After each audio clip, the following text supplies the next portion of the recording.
Hi, and welcome back to another channeling video. I still get a little nervous before I do these, and today I've been feeling super nervous. I think because last time we had such, well, for me anyway, it was really like eye-opening stuff, and it was a lot of mind-boggling answers. So I think for this time I was like, oh, I hope we get more of those.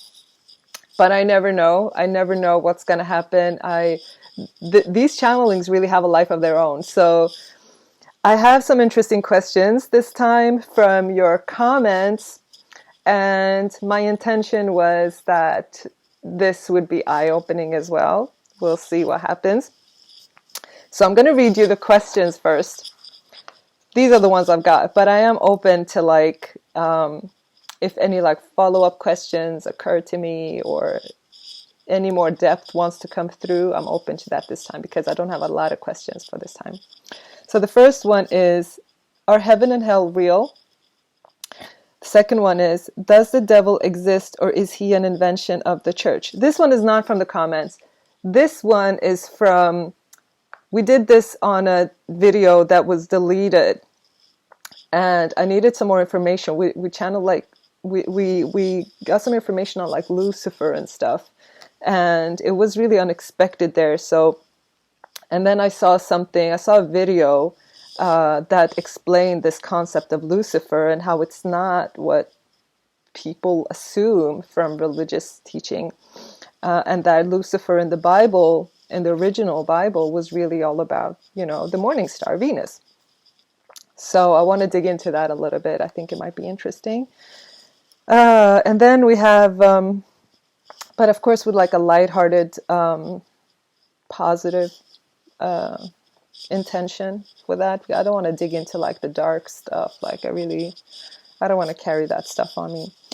And the next one is, how do animals feel about being eaten? And what is their purpose, if any, as companions? The next one is, what is the essence energy of Earth? You know how all the different planets have different essences, and so what is the essence energy of Earth? Do crystals have healing properties? That's the last one. And so Venus is visible today, so I want to congratulate all of us. For me, being a Taurus, Venus being in Taurus, I got my nails done again. That means I'm slowly coming back to myself after a tough time, man. It's been so tough. I also want to say I have my solar return on the full moon on the 26th. My birthday is the 27th, but the solar return is on the 26th on the full moon in Scorpio, which is also when Pluto stations direct to go retrograde. So, I don't know. I'm going to make it a year of healing because that's the energy I want from Pluto and Scorpio. I don't want any of the other stuff. So it's going to be deep either way. So I might as well focus on the healing. I need it, I think. Okay.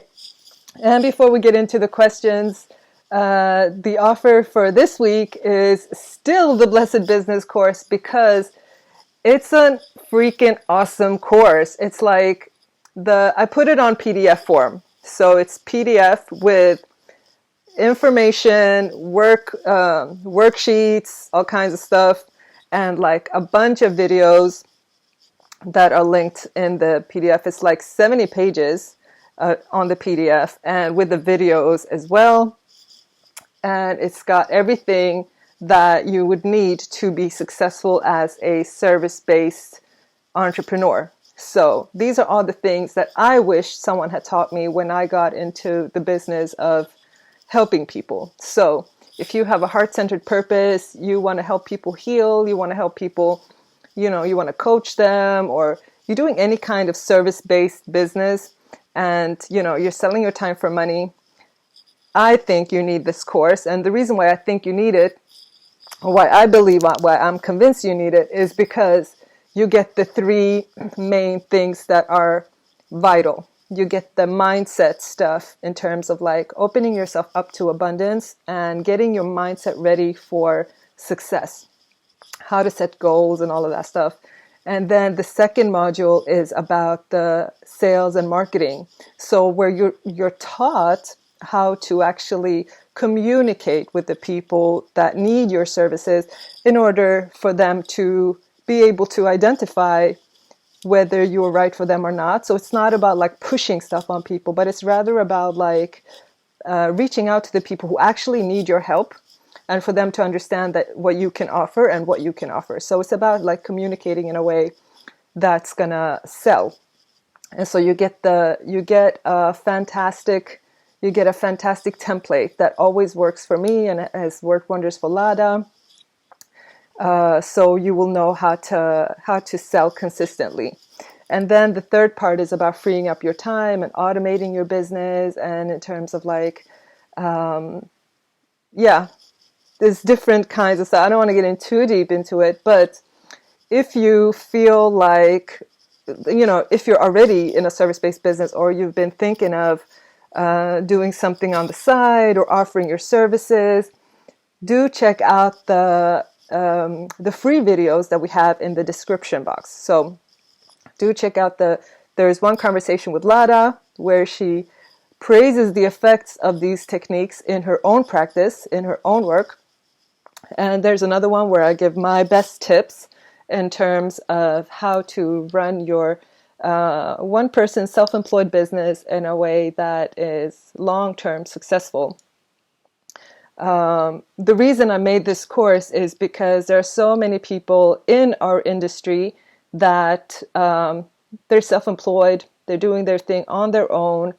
There's no unity, there's no support out there. There's like, everybody's like struggling on their own. And generally, we lack a lot of business knowledge that is important. And I think that, when I got into astrology, people are like, well, if you want to make money, that's really not the place to be. And I thought to myself, why shouldn't those people that do this wonderful service, why shouldn't they also make a good living?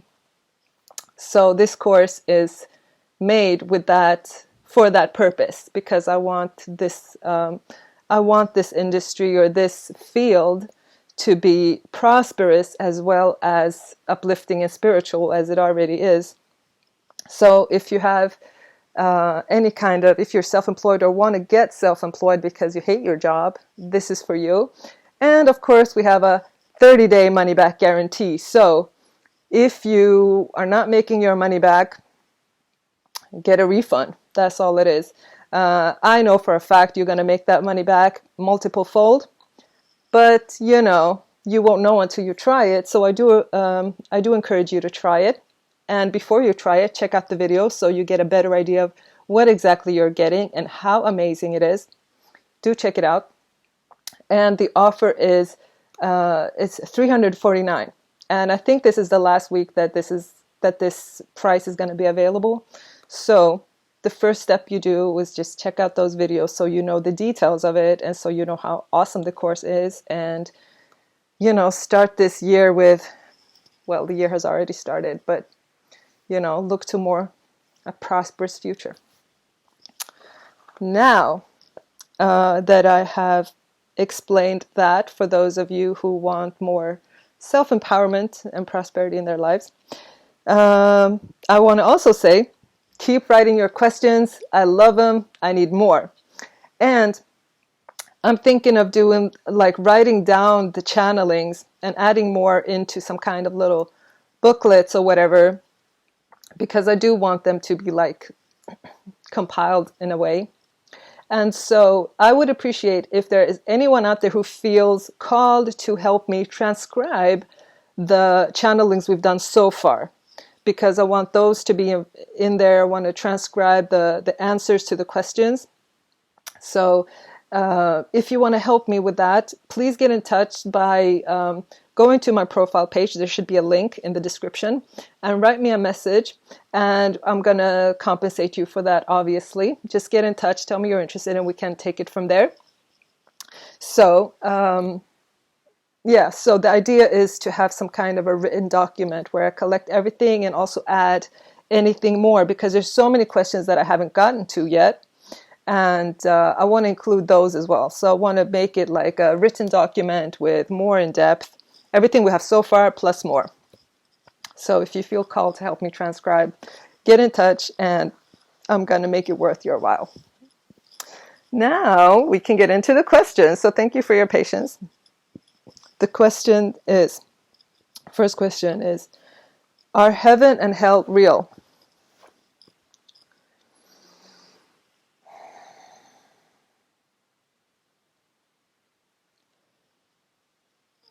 Yes, in a way.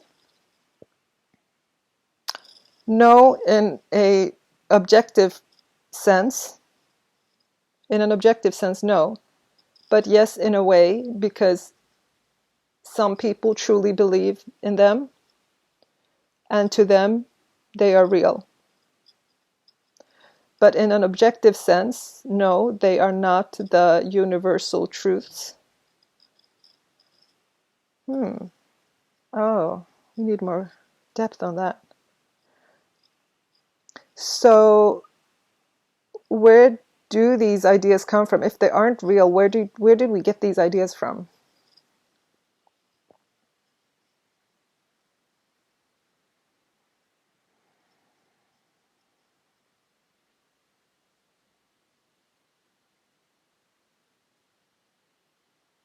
People have always had fears. And they have always had pure ideals. The idea of heaven and hell came from humanity's need for something pure to believe in and some justification for their fears. Heaven and hell is a representation of your inner world where you want to punish yourself for your sins or perceived sins, and you want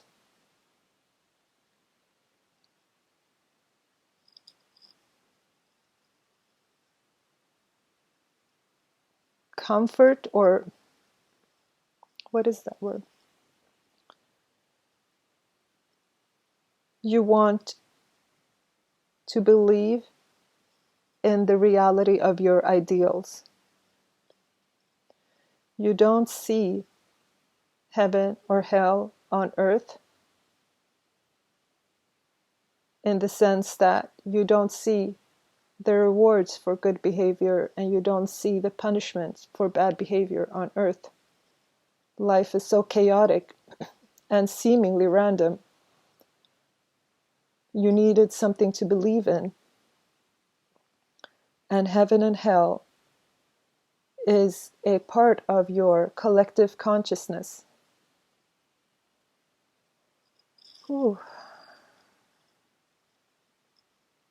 Okay, so what is the objective reality of it if it's not heaven and hell? What is the objective reality of?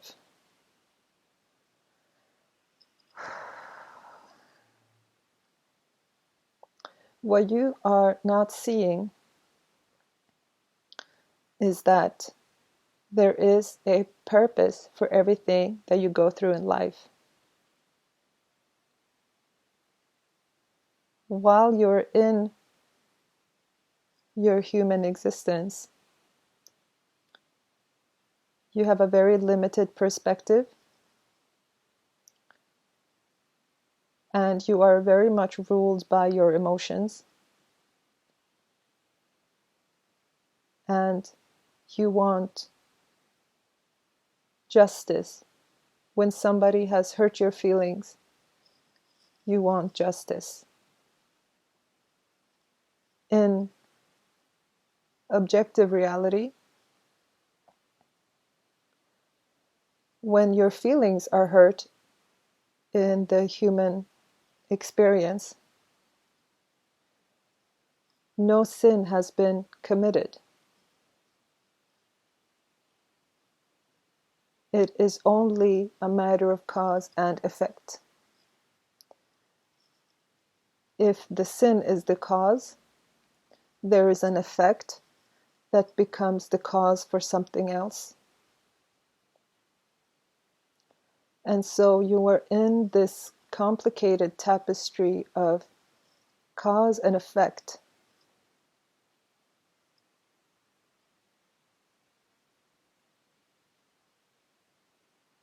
I feel like I need help with figuring this one out. This is when I would really need your follow-up questions. I don't know how to move forward with this one. Does this make sense to you? Write a comment if this makes sense to you.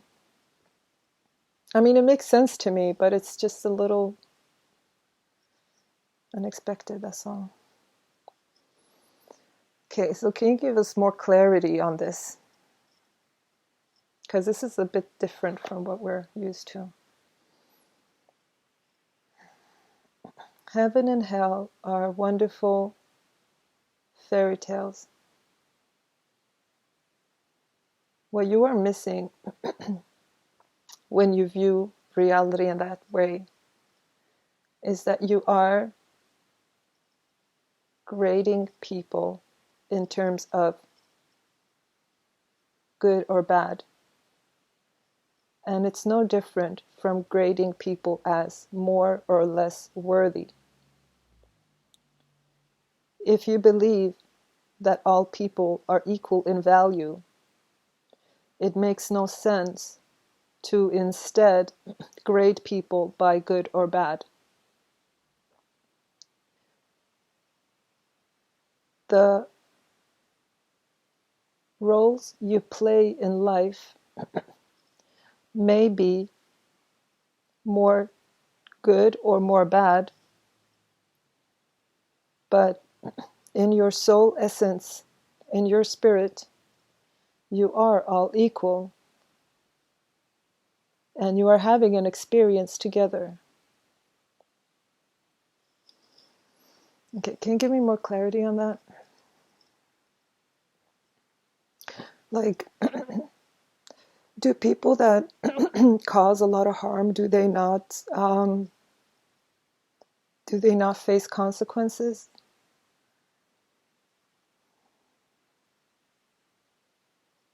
They do in their human role,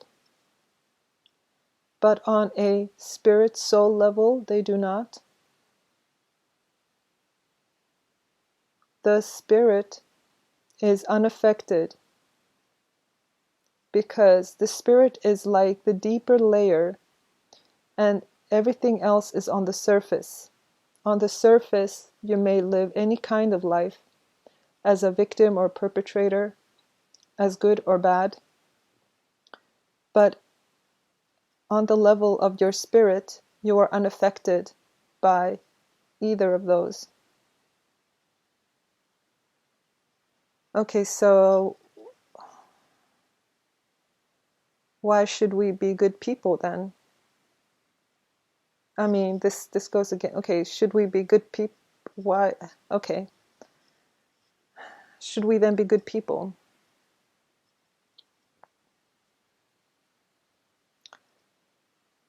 You are mistaken in your belief that people can be swayed either way.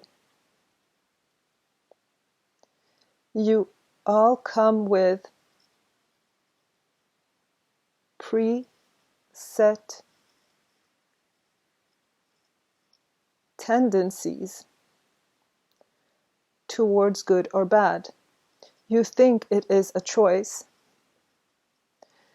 but you are naturally inclined one way or the other.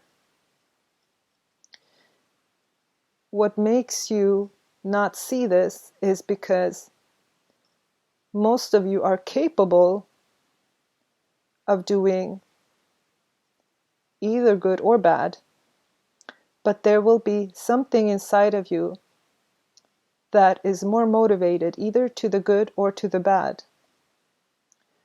what you are not seeing is that this is not your choice. You are naturally inclined towards one or the other.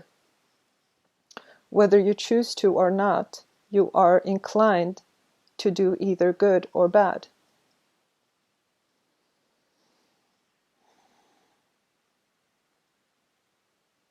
That is why some people who do bad deeds cannot be swayed towards good, even when there is incentive for them to do so.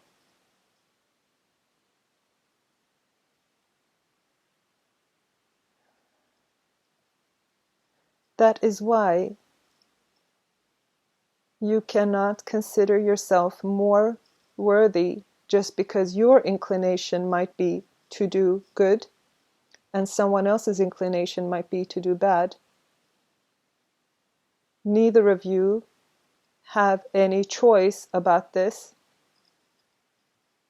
It is just how you are naturally wired to be. Whew. Okay. Fix my hair so I can look cute. Whew. Okay, can you give me more on that? Because this was really radical. So, I mean, yeah, just please give me more. I don't even know what to ask. Please give me more on that. Yes, doing good is satisfying in itself. It is a reward in itself because it is satisfying on a deep level. And yes, doing bad deeds causes suffering for the person doing them.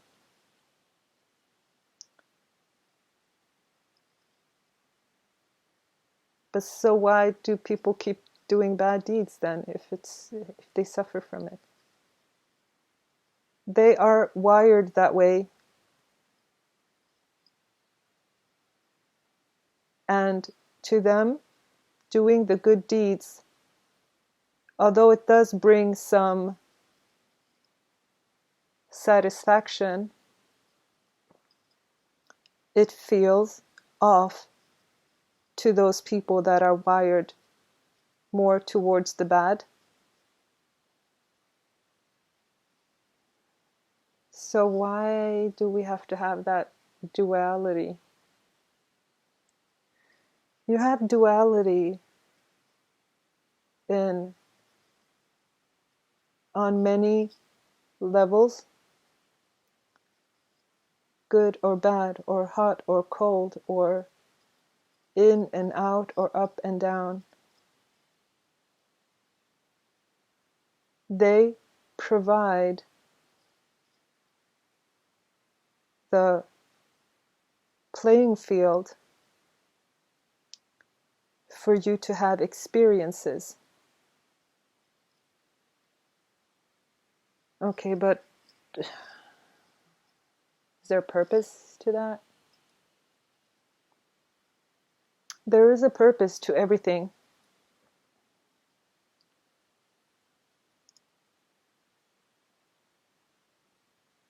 What you look for generally are answers that make you feel better from your human point of view. From a non-human spiritual point of view, it makes sense, but from our point of view, we also do not suffer because you are experiencing suffering. It feels bad to you,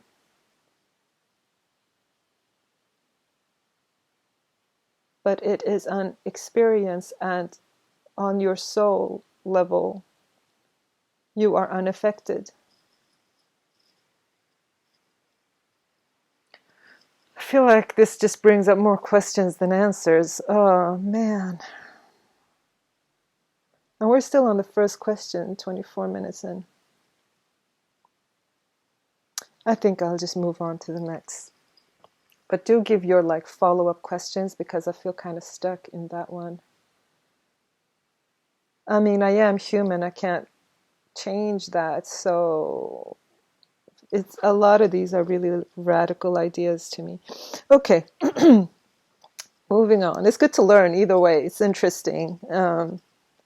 Feel like my mind is expanding. I hope that's the case for you guys too. Okay, does the devil exist or is he an invention of the church? Is the devil real?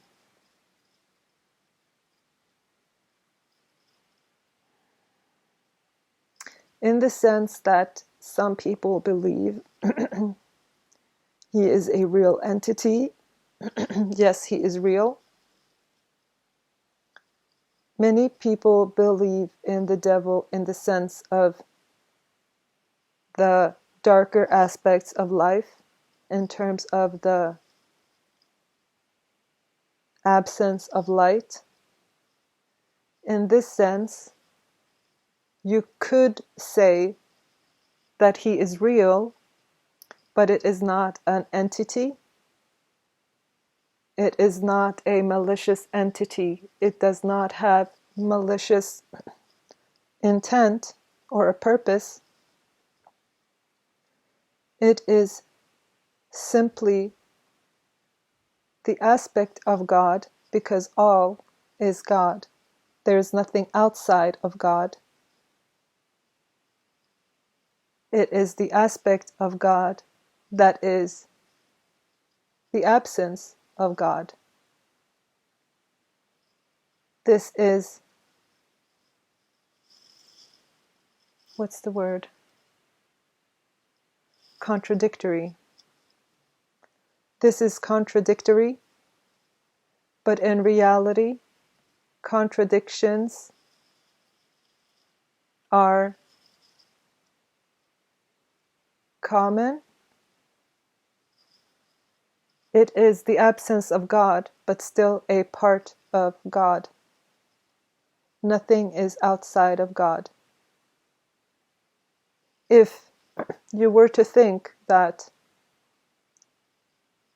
this energy that is the absence of God must be outside of God, then by definition, not everything would be God and there would be something outside of God. This is not the case. There is nothing outside of God, but this is the polarity of God while still being within God, and that is the unlimitedness of God, where polarity and unity can exist at the same time.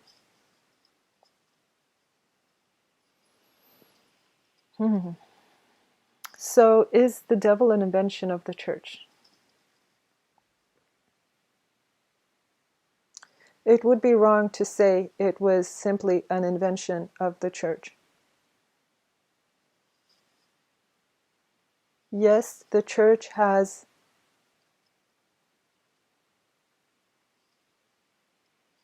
talked much of the devil, but it was due to a demand from people.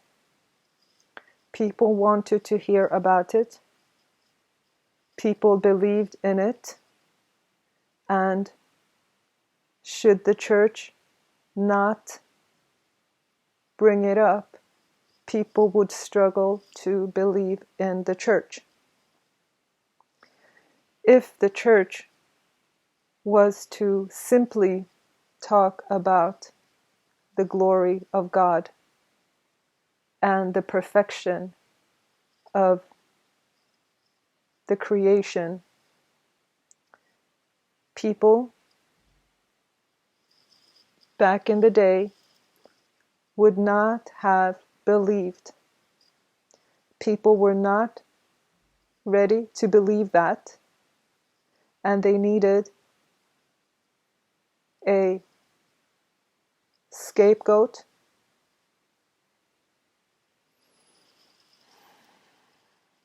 Okay, but it doesn't make sense in terms of like bad things do happen. Yeah, bad things do happen. So it's not all rainbows and sunshine, is it? Like, can you explain?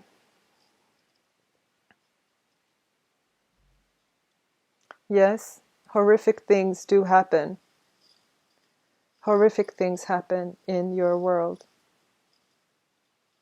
I'm seeing like wars, genocide, oh, horrible stuff. I mean, I asked for it, so horrible stuff is coming in front of me. Yes, these things do happen. So what's the purpose?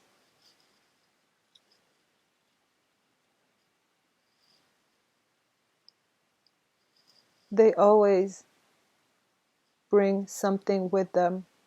When something burns to the ground, new things grow from it. It is a soul cleansing.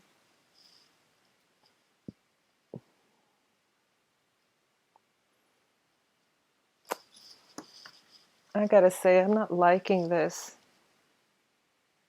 But it's just how I'm wired. I get very, very, very emotional about like people doing bad things, and like I get really hurt by that stuff. So I feel like maybe it's just like my personal. I do try to be as objective as possible with these because it's for you guys. But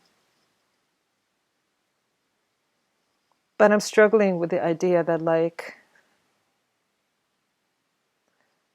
bad things are not bad as such or whatever. Uh, okay, that's okay. I mean, I'm not claiming to be fully enlightened. I am a human, and there's some things that really don't make sense to me. Um, hmm, I'm struggling with this. Okay, so I think what I really want to get to is like, how do we cope with the bad aspects of life, the evil aspects of, how do we cope with that stuff? How do we cope?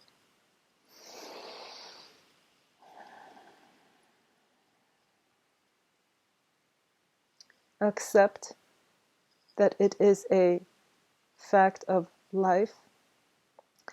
If a painful event has touched your life in any kind of way, whether somebody has caused harm or it's just a part of life, such as a close one passing,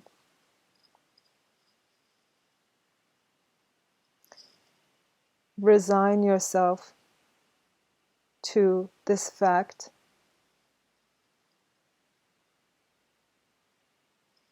It is between you and God. Not that you are separate from God. Everything comes from a loving God. Resign yourself to the pain of it, and you will see that something new will grow out of this. You cannot escape suffering or pain in your human experience, but by resigning yourself to the facts of life, you can reduce the suffering. Your purpose is not to be happy all the time, but to be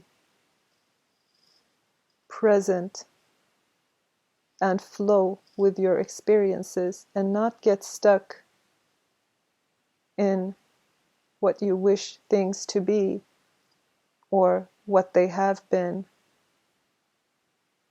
but be present with whatever is at the moment. and flow with the experiences that come to you.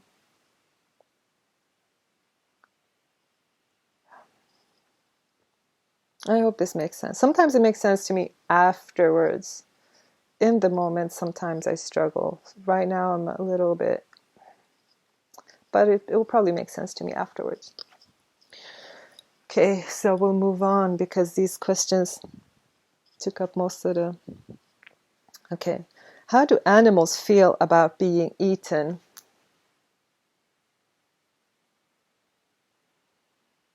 It's different. I'm seeing like conveyor belts of like slaughteries. Is that what it's called? Slaughtery. Those animals are not happy about it. Oh, we've done them a big disservice. Those animals that are on this conveyor belt for mass meat production or the meat industry, those animals are generally not happy, especially the cows.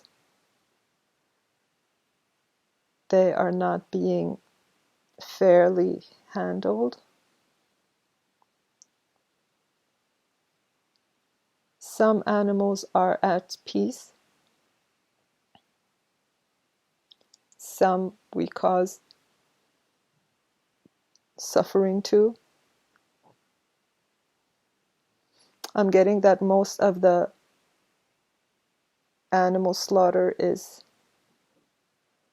unnecessary. We don't need as much meat as we think. Generally, there is more production of, I don't know if production is the right word, than is necessary.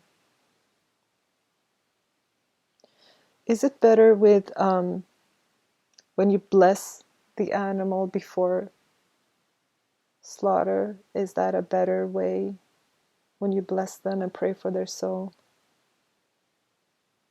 Generally, it is better for you, yes. For the animal,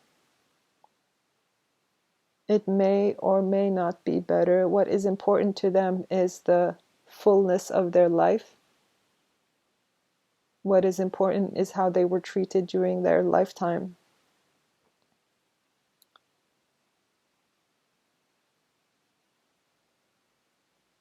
You need to recognize their rights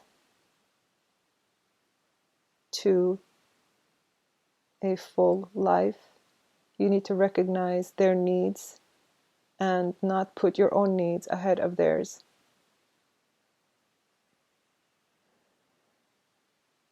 So what is the best way to, if you're not a vegetarian, what is the best way to think about these things or how to go about?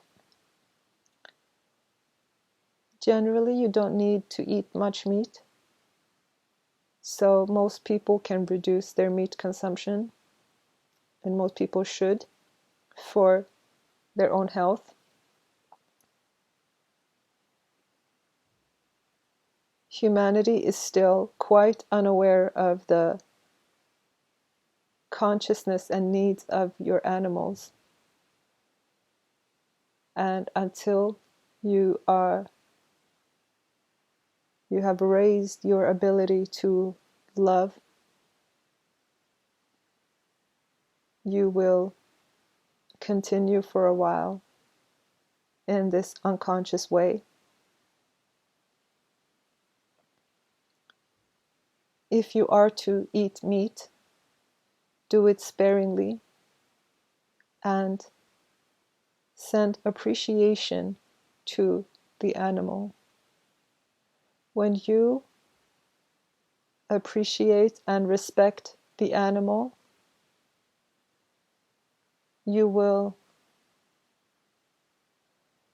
also ensure that the animal that you do consume will be one that has had a good life. When you are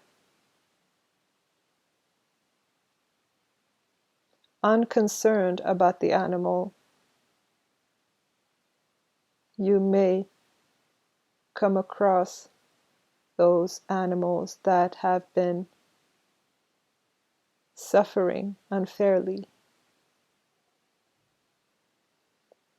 This is interesting because it seems like the more you sort of appreciate and give thanks, the more when you do eat meat, you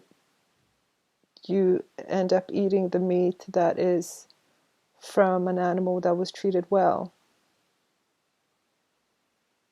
That's good. This is also like really horrible. Okay, what is the purpose of animals as companions?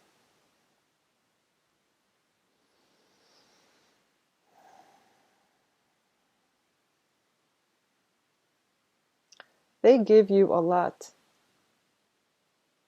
And you will choose your animal companion according to your own traits and your needs. They give you more than you give them.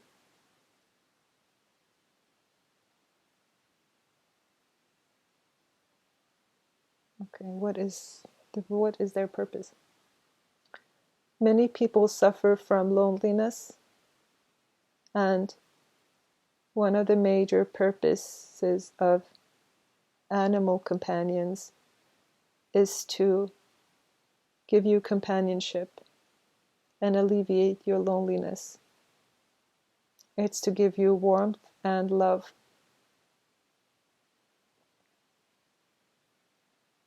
They also give you emotional strength and healing to some degree, emotional healing. Good. Next one. What is the essence energy of Earth?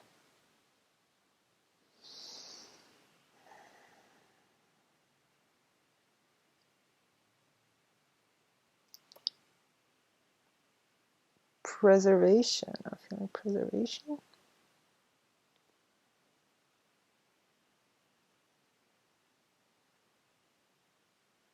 Separateness.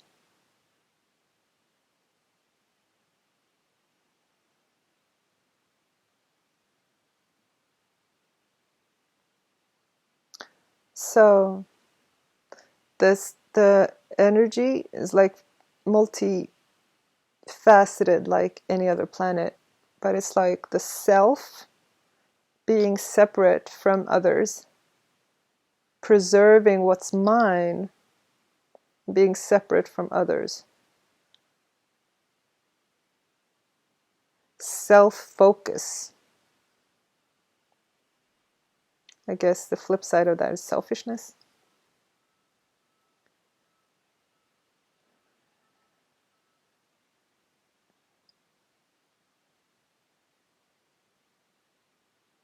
Wow, because I'm also getting that this self-focus is to our detriment, which makes a lot of logical sense, but it's funny to get that as a reply. What else is essence of love? It's this belief that we are separate and that the more I can accumulate, the better for me, whereas it's actually to my detriment because we are not separate and we actually need each other. What else is there? Tell me more about the essence of the earth. Growing things. Growth? Growth. I guess we don't have a lot of growth on other planets. So yeah, that would make sense. What else?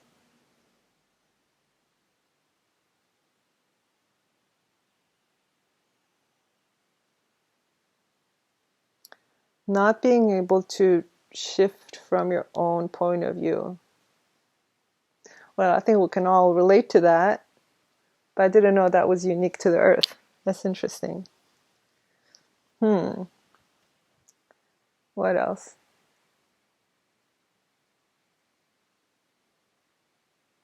Pleasures.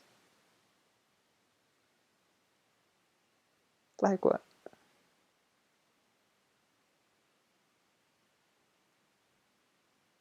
like pleasures for the self. Because Venus is pleasures, but I guess Venus is pleasures together with others. Okay. But so I'm getting like a lot of like focus on me, like the self, acquiring for the self, feeling separate from other people,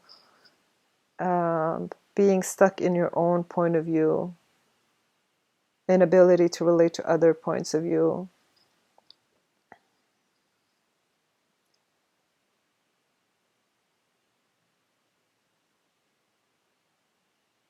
And the limitations that come from being self-focused. Not getting that that's a good thing. Just getting that's the energy of the earth. Okay, that's good to know. This last question is, do crystals have healing properties? Oh, yes.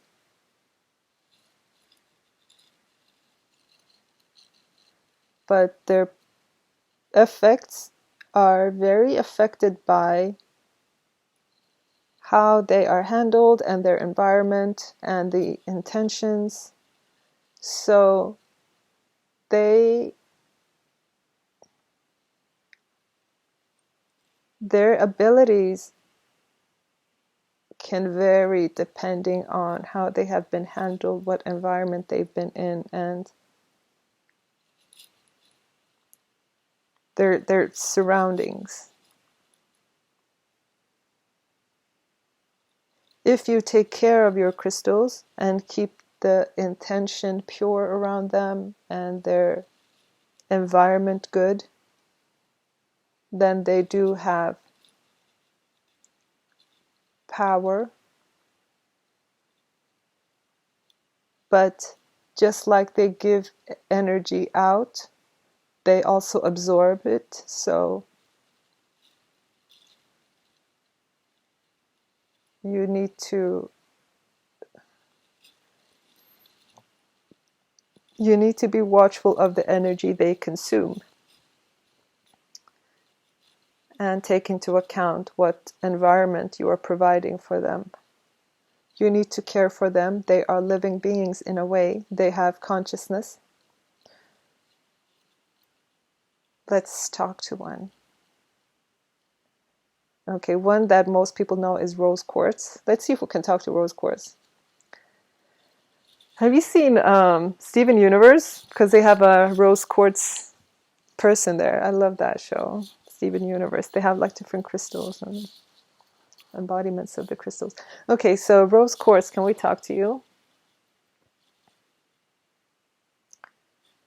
I'm getting a yes, but it's not like a wordy yes. It's like they communicate in a very different way. I mean, it is a rock. Okay. So what do you do for us, rose quartz? Softness in the heart.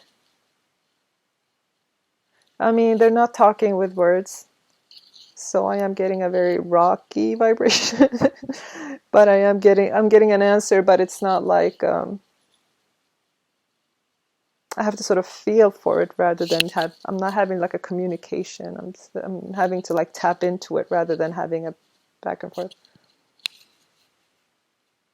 A softness in the heart, a tenderness in the heart.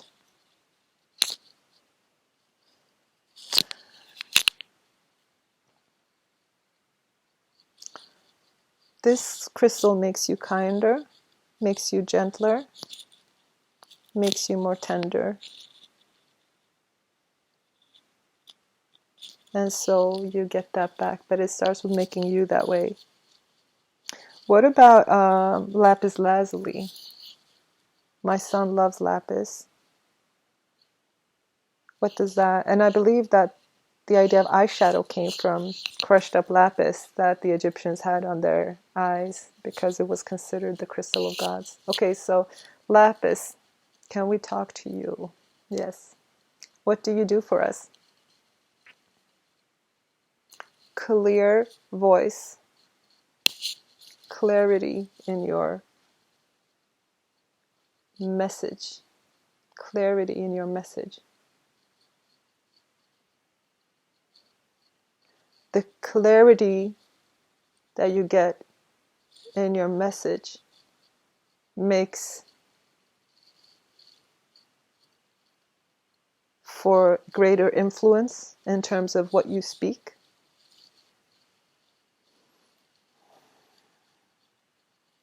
So did the ancient Egyptians have you as eyeshadow? Yes, among many other things. They used me for many things. Okay, why did they use you? What was their intention? They, in their culture, it became a bit of a status symbol.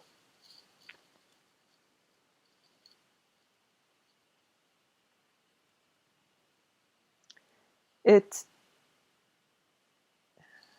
know how to explain this. It gave the wearer a sense of importance. For cultural reasons, it got that people considered it something that gave people importance. It made people feel important. Do you have that effect on people?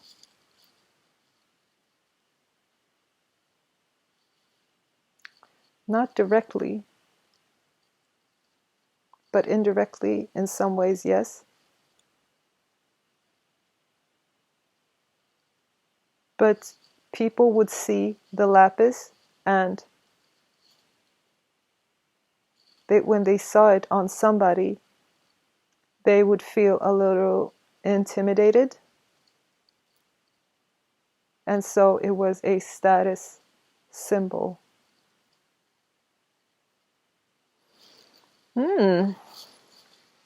That's why they call it the crystal of the gods, maybe. What else do you do for people? It makes you believe in your ideas. It makes your voice overpower others.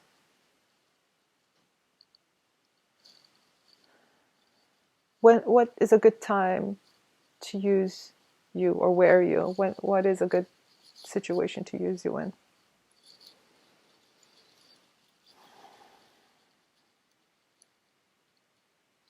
When you feel insecure,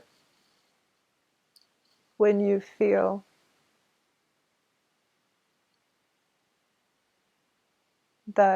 when you feel a little insecure in comparison to other people,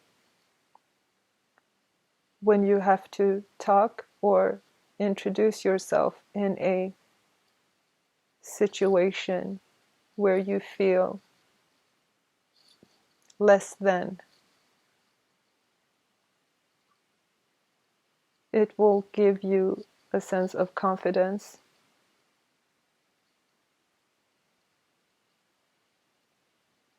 What else?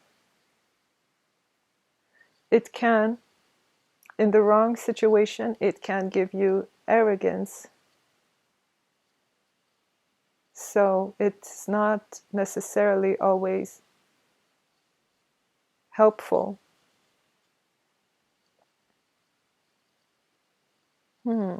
That's good to know. That is really good to know. That it's not always positive. Okay, those were the questions. And we got a long video this time. I hope this was interesting. We didn't have any healing questions this time. Maybe for next time. Also, if you want to help me with the transcribing so I can make a written document with all the channelings, do get in touch and we can discuss how I can compensate you, what I can do in return. And don't forget, I think this is the last week of the offer on Blessed Business for $349. It is everything you need to start and maintain a successful self-employed business as a service provider, where you can help people but also make a decent living doing that. It's got all the business information you need and all the mindset stuff that you need. We have a 30-day money-back guarantee, so you are free to try it and see if it's right for you. If not, get in touch. And if you just want some free business advice, do check out the 2 free videos in the description box. Thank you for joining me. Keep your questions coming, and just thank you for cooperating with me on these channelings. I so appreciate it. It's so awesome to be able to do something constructive and positive out of this year in general and last year. So thank you very much, very, very, very much. Your comments mean so much to me, and keep them coming. I do want to stay in touch with you guys. Bye.